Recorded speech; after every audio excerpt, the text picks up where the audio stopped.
स्वागत है आप सभी का नई कहानी में। मेरा नाम नम्रता है। मेरे माता पिता मुझे इस दुनिया से छोड़कर जा चुके थे। मुझसे छोटे मेरे 2 भाई बहन थे। मुझसे छोटी मेरी बहन और उससे छोटा एक भाई। पहले तो हम अपने चाचा चाची के साथ रहते थे। वे लोग जैसे तैसे हमें पाल रहे थे और इतना बड़ा कर दिया था, मगर साथ ही साथ वो हमारे ऊपर अत्याचार भी करते थे। कभी हमें खाना नहीं देना चाहते थे। हम दोनों बहनों से घर के बहुत सारे काम करवाना और मेरे छोटे भाई को भी छोटी छोटी बात पर डांटना। जब मैं 15 साल की थी तभी मेरे माता पिता हमें इस दुनिया में छोड़कर जा चुके थे। दोनों की ही आगे पीछे मौत हो गई थी। मेरी छोटी बहन बहुत छोटी थी और मेरी भी उम्र ज़्यादा नहीं थी। मैं भी ज़्यादा कुछ नहीं जानती थी, इसलिए घर में रहकर चाचा के अत्याचार खामोशी से बर्दाश्त करते रहे।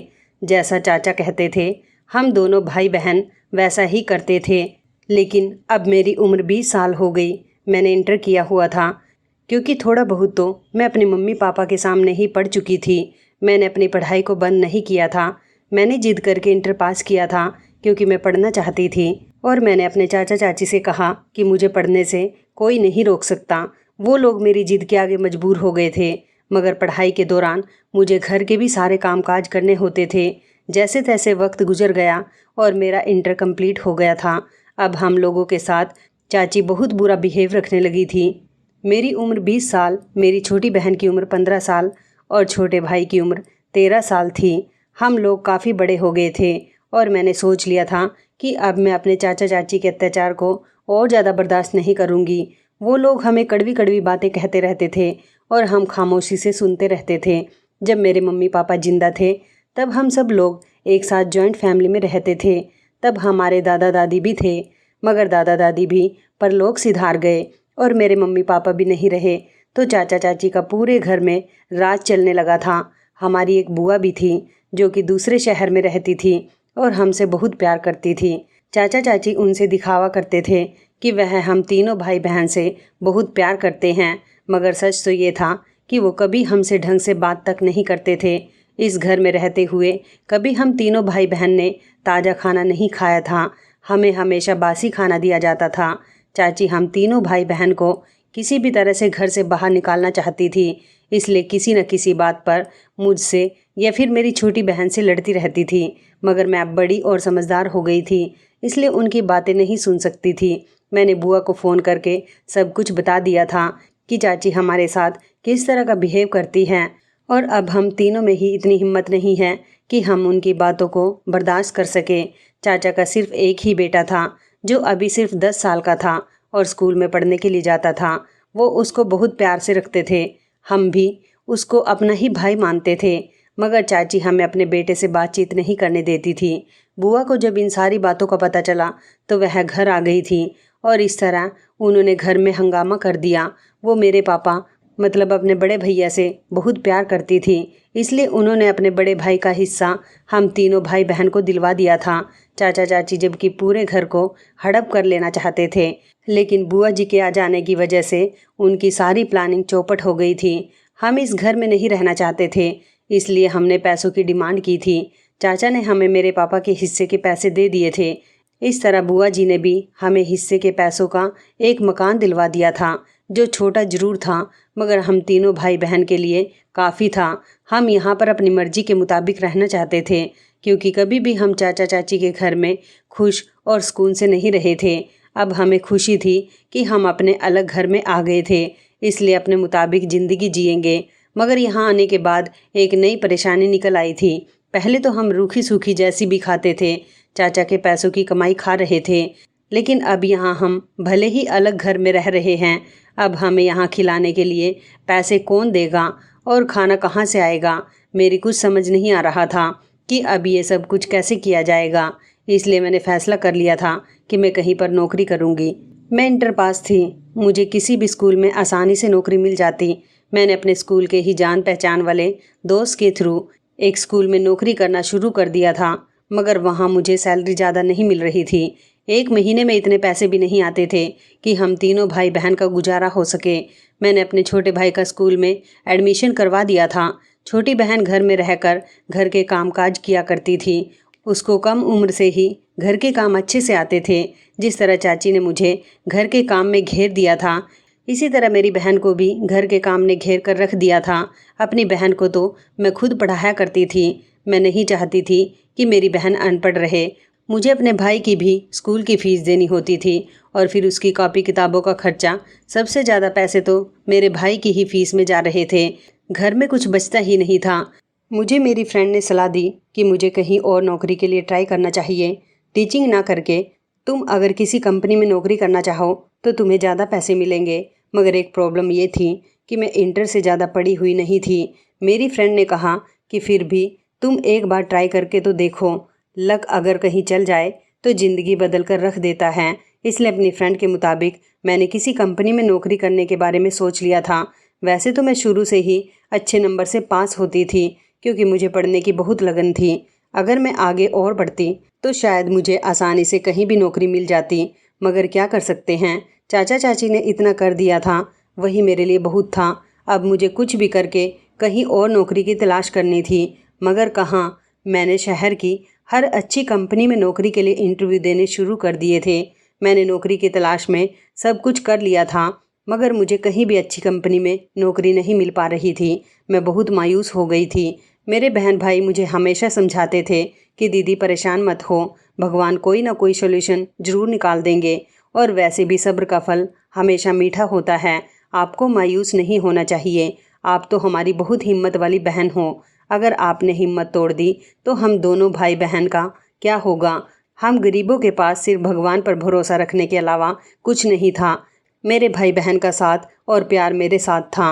मैं जानती थी कि एक ना एक दिन मुझे अच्छी नौकरी ज़रूर मिल जाएगी। मगर अब परेशानी ये थी कि मैं अपने भाई बहन के लिए खाने के लिए कहाँ से लाती।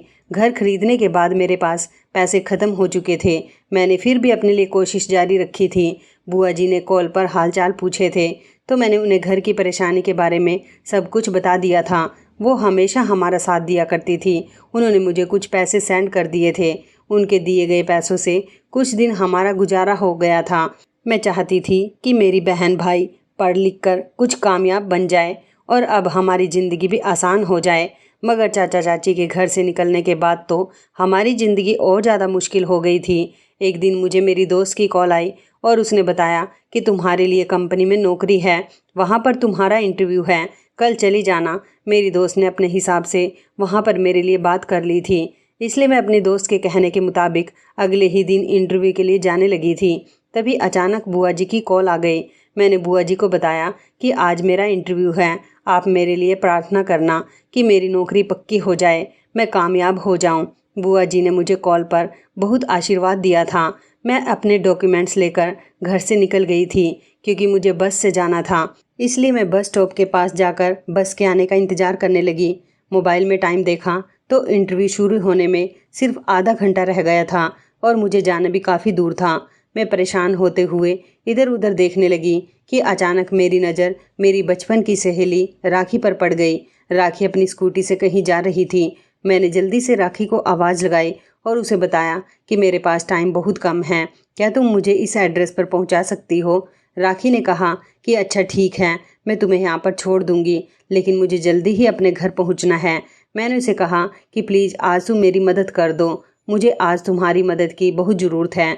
राखी बहुत अच्छी थी, इसलिए उसने मेरी मदद कर दी।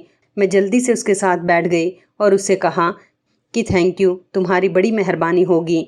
राखी ने स्कूटी स्टार्ट की और हम लोग ऑफिस की तरफ पहुंच गए थे। राखी बहुत तेज़ रफ्तार के साथ मुझे यहाँ लेकर आई थी। 5 मिनट पहले ही मैं ऑफिस के गेट पर पहुंच गई थी।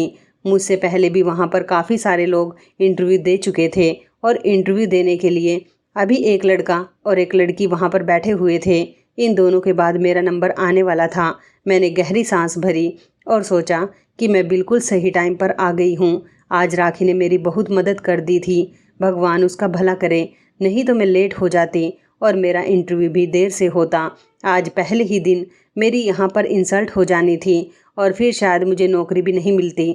मैं यही सब सोच रही थी कि अंदर से 15 मिनट बाद मेरे नाम की आवाज़ आ गई थी। मैंने अपना नाम सुना तो मैं थोड़ा नर्वस हो गई थी और फिर मैंने भगवान को याद किया और फिर मैं कैबिन के अंदर चली गई थी। जाते ही मेरी नज़र सामने की तरफ गई तो लगभग एक 50 साल की उम्र के आदमी बैठे हुए थे और उनके बराबर में ही चेयर पर मेरी उम्र का एक लड़का बैठा हुआ था जो देखने में बहुत हैंडसम और स्मार्ट था। सामने बैठे आदमी ने मुझसे मेरी फ़ाइल मांगी थी। शायद वो वहाँ के बॉस थे।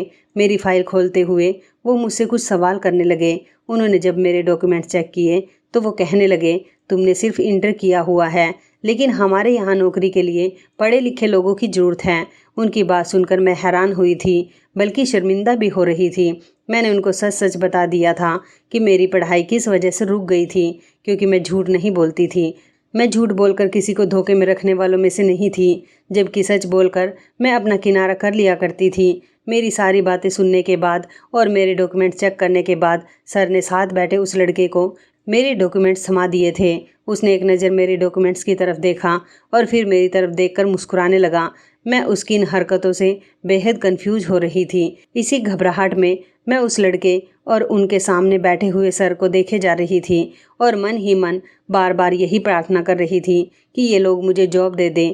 उन दोनों ने आपस में कुछ देर डिस्कस किया था और इसी तरह से डिस्कस करने के बाद सर ने मुझे बाहर इंतज़ार करने के लिए कह दिया था। मुझे पक्का यकीन था कि ये लोग मुझे नौकरी नहीं देंगे, क्योंकि ये बड़ी कंपनी थी। यहाँ पर इन लोगों को मुझसे भी अच्छी वर्कर मिल सकती थी।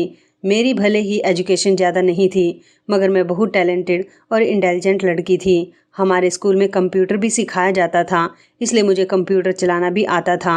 मुझे नहीं लगता था कि ये जॉब मुझे मिलेगी। मैं निराश होकर अपना उदास चेहरा लिए बाहर आकर बैठ गई थी। इतनी ही देर में दोबारा से मेरा नाम लेकर मुझे अंदर बुलाया गया। जैसे ही मेरा नाम पुकारा गया, मैं फ़ौरन ही कैबिन की तरफ चली गई। अंदर जाते ही सामने कुर्सी पर बैठे हुए सर ने मुझे मेरी फ़ाइल देते हुए मुबारकबाद दी और कहने लगे कि कल से आप अपनी जॉब ज्वाइन कर सकती हो।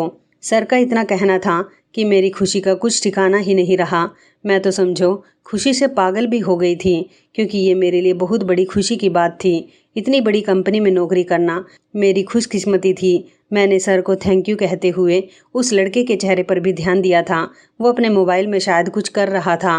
वो सर का ही बेटा था और उसको भी थैंक यू बोलकर मैं कैबिन से बाहर निकल आई थी। वापस आने पर सारे रास्ते मेरे दिल में खुशी ही खुशी थी कि जब मैं घर जाकर अपने भाई बहन को ये खबर सुनाऊंगी तो वो भी खुशी से पागल हो जाएंगे। मेरी जॉब का सबसे बड़ा क्रेडिट राखी को जाता था, जिसने आज मेरी हेल्प करके मुझे टाइम पर ऑफिस पहुंचा दिया था। इसलिए मैंने रास्ते में सबसे पहले मिठाई खरीदी और मैं राखी के घर चली गई थी। मैंने मिठाई का डब्बा खोलकर राखी और उसकी माँ का मुंह मीठा करवाया और उन्हें बताया कि मेरी जॉब लग गई है। राखी की मम्मी ने मुझे आशीर्वाद दिया और गले से भी लगाया था। राखी की मम्मी मुझे अच्छे से जानती थी। उनको पता था कि मैं किस परेशानी भरे हालात से गुजर रही थी। राखी भी बहुत खुश थी। मुझे देखकर उसने कहा कि चलो मैं तुम्हें तुम्हारे घर अपनी स्कूटी से छोड़ आती हूँ। मैंने राखी से कहा कि नहीं नहीं, आज तुमने मुझे ऑफिस तक छोड़ दिया था, यही मेरे लिए बहुत बड़ी मेहरबानी है। मेरे लाख मना करने के बावजूद भी वो नहीं मानी थी और मुझे घर के दरवाजे पर छोड़कर चली गई थी। मैंने उसे घर के अंदर बुलाया, मगर उसे कोई काम था, इसलिए वो अंदर नहीं आ सकी थी। जैसे ही मैं घर के अंदर गई, मेरे चेहरे की मुस्कुराहट और खुशी देखकर मेरे छोटे भाई बहन को भी इस बात का आइडिया हो गया था कि मेरी जॉब लग गई है। मेरे हाथ में मिठाई का डिब्बा था। मैंने सबसे पहले अपने दोनों भाई बहन को गले लगाया, उनका मुंह मीठा करवाया और कॉल करके बुआ जी को भी ये गुड न्यूज़ दी थी। मेरी बुआ और मेरी बहन भाई मेरी इस कामयाबी से बहुत खुश थे। मेरा छोटा भाई तो मिठाई का डिब्बा लेकर आस पड़ोस के घरों में बांटने के लिए चला गया था। मैंने अपने भाई को रोकने की कोशिश की थी और कहा था कि ये मिठाई मैं तुम्हारे लिए लेकर आई हूँ, इसे तुम खा लो। मेरे पास पैसे कम थे, इसलिए मैं कम मिठाई लेकर आई हूँ। मेरा भाई कहने लगा, दीदी पैसों की क्या बात है, दिल बड़ा होना चाहिए। मैं अपने पड़ोसियों का इसी मिठाई से थोड़ा थोड़ा मुंह मीठा करवा दूंगा, ताकि उन लोगों को भी तो पता चले कि मेरी दीदी की जॉब लग गई है। अब हमारे घर की सारी परेशानियां दूर हो जाएंगी और मैं भी आपकी तरह पढ़ लिख कर बड़ी कंपनी में नौकरी करूंगा। मेरा भाई उम्र में छोटा जरूर था, मगर बहुत अच्छी अच्छी और समझदारी की बातें करता था। मेरी बहन भी खुश थी। वह फ़ौरन मेरे लिए पानी लेकर आई। उसने मुझे पानी दिया और कहने लगी, दीदी आज तो मैं आपकी ही पसंद का खाना बनाऊंगी। अपने भाई बहन को इस तरह से खुश देखकर मैं दिल ही दिल में भगवान से प्रार्थना कर रही थी कि मेरे घर में खुशियाँ इसी तरह से बरकरार रहें। मेरे भाई बहन मेरी कामयाबी की खुशियाँ मना रहे थे। मुझे अगले दिन सुबह ड्यूटी पर भी जाना था। मैंने अपने साफ़ सुथरे कपड़े निकाले और उनको इस्त्री करके लटका दिया था। मेरे पास ढंग के कपड़े नहीं थे, सिर्फ यही थे जो मुझे अभी दिवाली पर चाची ने दिलवाए थे। ये भी सस्ते थे। चाची को उनके किसी रिश्तेदार ने दिए थे। उनको पसंद नहीं थे, इसलिए उन्होंने दिवाली पर मुझे दे दिए। मगर मैं इन कपड़ों को ख़ास जगह ही पहनती थी। अब तो मैं इतनी बड़ी कंपनी में नौकरी करने के लिए जाती तो मुझे अच्छे ही कपड़ों की ज़रूरत पड़ी थी। 2-3 दिन तो मैं ये कपड़े पहनकर चली जाती, मगर फिर मुझे और कपड़ों की ज़रूरत होती। मैंने सोच लिया था कि बाकी बाद में देखा जाएगा, अभी तो यही कपड़े पहनकर चली जाऊंगी। मेरी सुबह की तैयारी लगभग पूरी थी। मैंने सोच लिया था कि मैं कुछ दिन ये कपड़े पहन लूँगी, उसके बाद जल्द ही कुछ न कुछ करके नए कपड़ों का इंतज़ाम करूँगी, क्योंकि मैं ऑफिस में वहीं के लोगों की तरह अपना गेटअप बना कर जाया करूँगी। मेरी बहन ने मेरी तरफ देखकर कहा कि दीदी, ये रहे मेरे पास कुछ पैसे। मेरी बहन ने मुझे 2000 रुपये दिए थे। उसने कहा, ये पैसे मैंने जोड़ कर रखे हुए थे, कल आप इन पैसों से अपने लिए कपड़े और नए सैंडल भी ले आना, क्योंकि अब आपका बड़े लोगों में उठना बैठना होगा। मैं नहीं चाहती कि मेरी दीदी का सर शर्मिंदगी से नीचे हो, इसलिए आपको अच्छे कपड़े और अच्छे सैंडल की ज़रूरत पड़ेगी। मैंने अपनी बहन से कहा कि नहीं, मैं ये पैसे नहीं रख सकती, ये पैसे तुम्हारे हैं। वो कहने लगी, दीदी अब क्या मेरा और क्या आपका, ये पैसे भी तो आपके ही कमाए हुए हैं।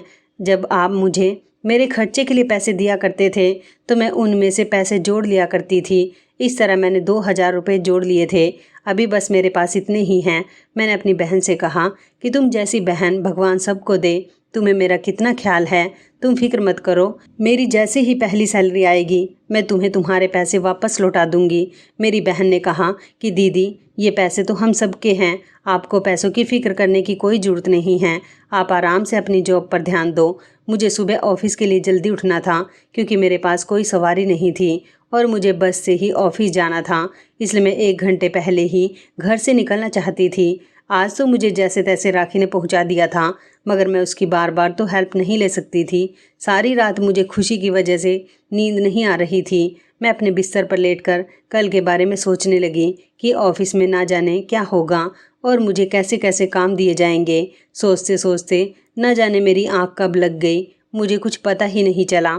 सुबह मेरी छोटी बहन ने जगाया और कहने लगी कि दीदी, आपको कहीं ऑफिस जाने के लिए देर ना हो जाए, इसलिए जल्दी उठ जाओ। मैंने आपके लिए नाश्ता बनाकर तैयार कर दिया है। मैं जल्दी से उठी, दिल में बहुत सारे अरमान लेकर तैयार हो गई। आज मेरा ऑफिस में पहला दिन था। मुझे बेहद खुशी महसूस हो रही थी। आज मैं अपने मकसद में कामयाब होने वाली थी। जो सपना मैंने देखा था किसी बड़ी कंपनी में काम करने का, वो आज पूरा हो चुका था। मैं जल्दी से तैयार हुई तो मेरी बहन ने जल्दी से मुझे नाश्ता दिया। आज खुशी की वजह से मेरा छोटा भाई भी जल्दी ही उठ गया था और हम सब भाई बहन ने साथ बैठकर नाश्ता किया था। मैंने अपने दोनों भाई बहन को गले से लगाया। मेरी आंखों में आंसू आ गए थे। मैं सोच रही थी, अगर मेरे पेरेंट्स जिंदा होते तो कितना खुश होते। मैं अपने भाई बहन को गले लगाकर घर से निकलने लगी। तभी मेरी बहन ने हाथ में खाने का डिब्बा थमा दिया। कहने लगी, इतना बड़ा ऑफिस है, कहीं आपको शर्मिंदगी महसूस ना हो, लोग आपका मजाक ना उड़ाए कि बच्चों की तरह खाने के डिब्बे में क्या लेकर आई हो। मैंने अपनी बहन की बात सुनी तो अपनी बहन को प्यार से देखते हुए कहा कि ऑफिस जितना भी बड़ा हो, तुम्हारी मोहब्बत से बड़ा नहीं है। मेरे लिए तुम्हारे हाथ के खाने से बढ़कर कुछ भी नहीं है। तुम परेशान मत हो, और तुम कितनी अच्छी हो। तुमने इतनी सुबह सवेरे उठकर मेरे लिए नाश्ता भी बनाया और खाना भी बनाकर तैयार कर लिया। तुम्हारी उम्र कम जरूर है, मगर हालात ने तुम्हें वक्त से ज़्यादा बड़ा बना दिया। तभी मेरा भाई भी मेरे करीब आकर मुझसे चिपट गया। वो दोनों कहने लगे कि दीदी, हम आपसे बहुत प्यार करते हैं, हमारे माँ और पिता दोनों आप ही हो। मैंने अपने भाई बहन को समझा दिया था कि घर से ज़्यादा बाहर मत निकलना और मेरे आने का इंतज़ार करना। घर के दरवाजे को अच्छी तरह से अंदर से बंद कर लेना। अपने भाई बहन को समझाने के बाद मैं घर से निकल गई थी। मैं बस स्टॉप पर जाकर बस का इंतज़ार कर रही थी। कुछ ही देर में बस आ गई और मैं उसमें बैठकर ऑफिस के लिए निकल गई। मैं ऑफिस में 15 मिनट पहले पहुंच गई थी। अभी ऑफिस में कम लोग ही आए थे और मैं भी जाकर वेटिंग रूम में बैठ गई और सर के आने का इंतज़ार करने लगी। देखते ही देखते पूरा ऑफिस काम करने वालों से भर गया। इतना बड़ा ऑफिस था, चारों तरफ लोग ही लोग नजर आ रहे थे। इतनी भीड़ देखकर पहले तो मैं घबरा गई, लेकिन फिर अपने दिल को समझाने लगी कि अब मेरा काम यही है और इसी से ही मुझे अपने आप को और अपने बहन भाई को पालना है। इसलिए मुझे पूरे कॉन्फिडेंस के साथ ये काम करना है। कुछ ही देर में मुझे ऑफिस में बुलाया गया। मैं जैसे ही ऑफिस में गई तो मुझे बहुत घबराहट महसूस हो रही थी। सर ने मुझे पहले दिन नौकरी पर आने के लिए बधाइयाँ दी। मेरे हाथ में मेरी कुछ फाइलें पकड़ाई और कहा कि इन पर काम करना शुरू कर दो। मैंने अपना काम पकड़ा और अपने कैबिन में लौट आई थी। मेरा कैबिन बहुत ही खूबसूरत था। इतना बड़ा कमरा, आरामदेह कुर्सी और एसी भी लगा हुआ था। मैं अपने कैबिन में बैठकर बहुत खुश हो रही थी। मुझे अपनी आंखों पर विश्वास नहीं हो रहा था कि ये मेरा ही कैबिन है और मैं इतने बड़े कैबिन में बैठकर काम किया करूँगी। मैंने अपना काम करना शुरू कर दिया और अपने भगवान का शुक्रिया अदा करने लगी। ऐसे ही दिन गुजरते गए और मैं अपने काम में बहुत ज़्यादा बिजी हो गई थी। सर को मेरा काम पसंद आता था। उनका कहना था कि तुम्हारे पास एजुकेशन भले ही ज़्यादा नहीं है, मगर तुम बहुत टैलेंटेड लड़की हो, काम बहुत तरीके से और समझदारी से करती हो। सर मेरी तरफ से बहुत खुश और बेफिक्र थे। मुझे यहाँ पर 1 मिनट का भी टाइम नहीं मिलता था क्योंकि मैं अपनी नौकरी के लिए बहुत सीरियस थी। मैंने अपनी स्वर्गवासी माँ से एक ही बात सीखी थी कि जो भी काम करो दिल से काम करो। मेहनत और लगन से काम करने से ही इंसान कामयाब बनता है। इसलिए मैं अपने काम में बहुत सीरियस थी। काफ़ी दिन गुजर गए। मैंने सर के बेटे को दोबारा ऑफिस में नहीं देखा था। मेरे सर, जो कि इस कंपनी के ओनर थे, वो बहुत अच्छे इंसान थे और मेरे काम से खुश होकर हर तरफ मेरी तारीफ़ करते रहते थे और मुझे अप्रिशिएट करते थे। एक दिन सर ने मुझे अपने ऑफिस में बुलाया और मुझसे बहुत ही अजीबोगरीब सवाल किया। मैं बहुत हैरान हुई थी।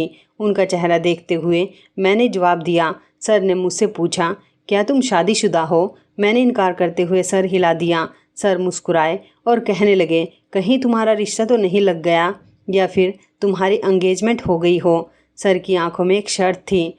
वो मेरी तरफ देखकर मुस्कुरा रहे थे। मैंने नज़र झुकाकर जवाब दिया कि जी नहीं सर। सर मेरी बात पर बहुत खुश हुए और कहने लगे, तुम्हारी फैमिली में कौन कौन है? मैंने सर को बताया कि मेरी फैमिली में मेरे 2 छोटे भाई बहन के अलावा कोई भी नहीं हैं, क्योंकि मेरे पेरेंट्स इस दुनिया से जा चुके हैं और अपने भाई बहन का ख्याल मैं ही रखती हूँ। सर के सवाल बहुत ही अजीबोगरीब थे। अब की बार उन्होंने जो सवाल किया उसने तो मेरे होश उड़ा दिए थे। सर ने कहा, शादी के बाद तुम्हारे लिए तुम्हारा पति ज़्यादा इम्पोर्टेंट होगा या फिर तुम्हारे भाई बहन? मैंने सर को इस बार एक टूक जवाब दिया था। मैंने कहा, सर मेरे भाई बहन मेरे लिए बहुत ज़रूरी हैं, क्योंकि उनके सर पर माता पिता का साया नहीं है। अगर मेरा पति मुझसे प्यार करने वाला होगा तो मेरे भाई बहन को भी अपना भाई बहन समझेगा, ये देखकर कि उनका इस दुनिया में मेरे अलावा कोई नहीं है।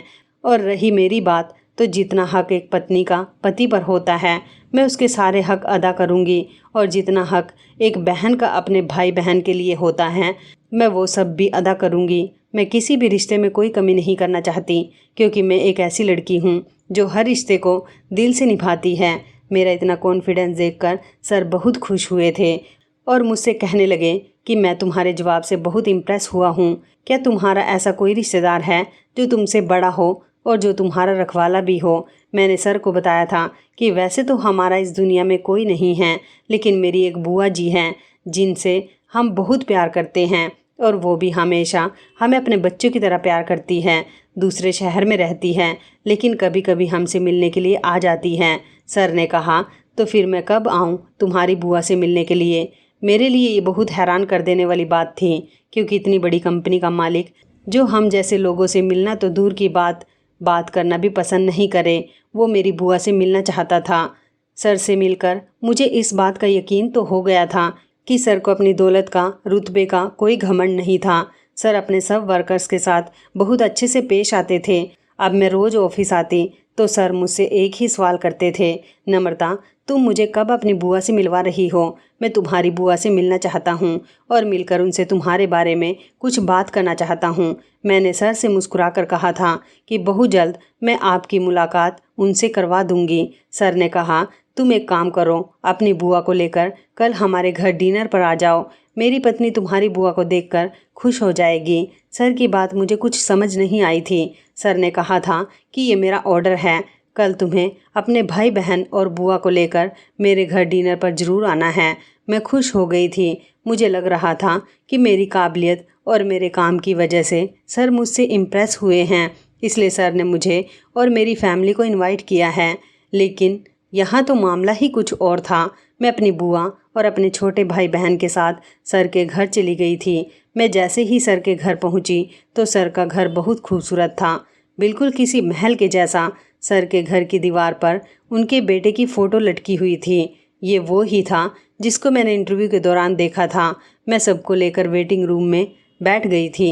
ज़्यादा देर इंतज़ार ना करवाते हुए सर और उनकी वाइफ आ गए थे। सर की वाइफ भी बहुत खूबसूरत थी। वो दोनों पति पत्नी मेरी बुआ और बहन भाई से अच्छे तरीके से मिले और उनके सामने मेरी ढेर सारी तारीफ़ करने लगे। सर की पत्नी की आदत भी बहुत अच्छी थी। वो बार बार मुझे बेटी बेटी कहकर पुकार रही थी। वो सब देखकर बहुत खुश हुए। इतनी ही देर में सर ने मेरी बुआ से एक ऐसी बात कही जिसे सुनकर मेरे तो होश ही उड़ गए थे। सर ने कहा कि मुझे घुमा फिरा कर बात करने की आदत नहीं है, इसलिए साफ साफ बात कर देता हूँ। मुझे नम्रता बहुत पसंद आई है। इंटेलिजेंट है, सिंपल है, मासूम है और बहुत ही कॉन्फिडेंशियल है। इस हिसाब से तो मुझे और मेरी पत्नी को आपकी बेटी बहुत पसंद आई है। इतनी ही देर में सीढ़ियाँ उतरता हुआ वो हैंडसम लड़का जो सर का बेटा था हमारी ही तरफ आ रहा था और आकर सर के पास खड़ा हो गया। सर की पत्नी ने उसे अपने पास बैठने के लिए कहा था तो वो बैठ गया था। सर ने अपने बेटे की तरफ इशारा करते हुए कहा कि ये नितिन है, मेरा इकलौता बेटा। मुझे अपने बेटे के लिए नम्रता पसंद आ गई है। ये बात सुनते ही मेरे तो होश उड़ गए थे। कहाँ सर का बेटा और कहाँ मैं, एक मामूली सी लड़की। बुआ जी और मेरे भाई बहन भी सर की इस बात को सुनकर घूम गए थे। वैसे तो मैं खूबसूरत थी, मुझ में कोई कमी नहीं थी, मगर सर के हैंडसम और अमीर बेटे को तो बहुत अच्छी लड़की आसानी से मिल सकती थी। सर की पत्नी ने बुआ जी से कहा कि हम अपने बेटे की शादी नम्रता से करना चाहते हैं, उसे अपने घर की बहू बनाना चाहते हैं, अगर आपकी इजाज़त हो तो। उनकी बात सुनकर तो जैसे मेरे भाई बहन और बुआ जी के चेहरे पर मुस्कान आ गई थी। वो तो खुशी से पागल ही हो गए थे।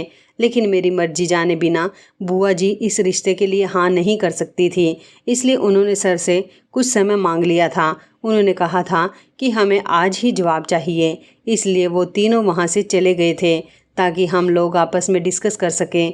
बुआ जी ने मुझे समझाया था कि तुम इस घर में ऐश करोगी, सारी ज़िंदगी तुमने परेशानी में गुजारी है। इस रिश्ते के लिए हाँ कर दूँ नम्रता, मगर मैं ऐसे कैसे इतनी जल्दी शादी कर सकती थी। मैंने बुआ जी से कहा मैं अपने छोटे भाई बहन को अकेला नहीं छोड़ सकती। बुआ जी कहने लगी कि तुम फिक्र मत करो, तुम बस हाँ कर दो। इन दोनों के बारे में भी हम बैठकर बात करेंगे तो कोई ना कोई सॉल्यूशन निकल ही आएगा। मेरे भाई बहन भी खुश थे और कहने लगे कि दीदी आप यहाँ पर शादी कर लो, यहाँ से अच्छा रिश्ता आपको कहीं नहीं मिलेगा और आप हमारी फ़िक्र मत करो, आप खुश रहोगी तो हम दोनों भी खुश रहेंगे। इस रिश्ते से इनकार करने के लिए मेरे पास अब कोई वजह नहीं थी, सिर्फ एक वजह थी, मेरे भाई बहन। बुआ जी ने मुझे भरोसा दिलाया था कि वो इस बारे में सर और उनकी पत्नी से बात करेंगे। थोड़ी ही देर के बाद सर और उनकी पत्नी और उनका बेटा नितिन कमरे में आ गए थे। बुआ ने कह दिया था कि नम्रता ने रिश्ते के लिए हाँ कर दी है, मगर वो इस टेंशन में है कि उसके बाद उसके भाई बहन का इस दुनिया में कोई नहीं है। इन छोटे बच्चों का कौन ख्याल रखेगा। सर ने कहा कि इसमें इतनी बड़ी कोई बात नहीं है, अभी इनके पढ़ने लिखने की उम्र है। मैं तो आपको यही एडवाइस देना चाहता हूँ कि आप इन दोनों का एडमिशन हॉस्टल में करवा दें ताकि ये शिक्षा पूरी कर लें और कामयाब हो जाएं। मैं खुद उनकी पढ़ाई की जिम्मेदारी लेता हूँ और हर महीने मैं इनको खर्चे के लिए 1 लाख रुपए दिया करूँगा। ये बात सुनकर तो मेरे होश उड़ गए थे। इससे अच्छी और क्या बात हो सकती थी। मैंने इस रिश्ते के लिए फ़ौरन हाँ कर दी और मेरे भाई बहन जो अपनी शिक्षा पूरी करना चाहते थे, इस तरह उनका काम भी आसान हो गया था। इस तरह खुशी खुशी मेरा रिश्ता फिक्स हो गया था और कुछ दिनों के बाद ही मेरी शादी नितिन के साथ हो गई थी। शादी के बाद मुझे पता चला था कि मेरा पति बहुत घमंडी और बदतमीज लड़का था। जितना वो स्मार्ट था उतना ही उसका दिल काला था।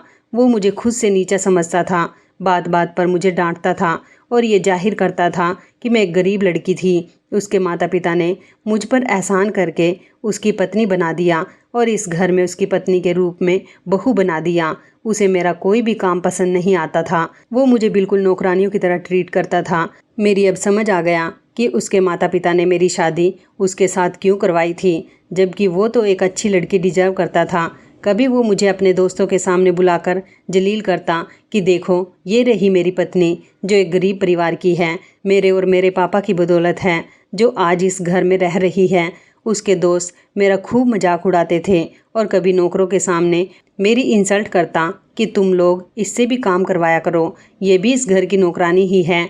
तो कभी मेरा बनाया हुआ खाना फेंक देता और कहता कि अच्छा नहीं है, मुझे पसंद नहीं आया, दोबारा से बना कर लाओ। मैं उससे बहुत ज़्यादा परेशान थी। मैंने कभी उसे पलट कर जवाब नहीं दिया था। मेरे सास ससुर भी ये सब कुछ देखते थे, मगर वो अपने बेटे को समझाने के अलावा कुछ नहीं कर सकते थे। उनका बेटा कभी उनकी बात समझता ही नहीं था।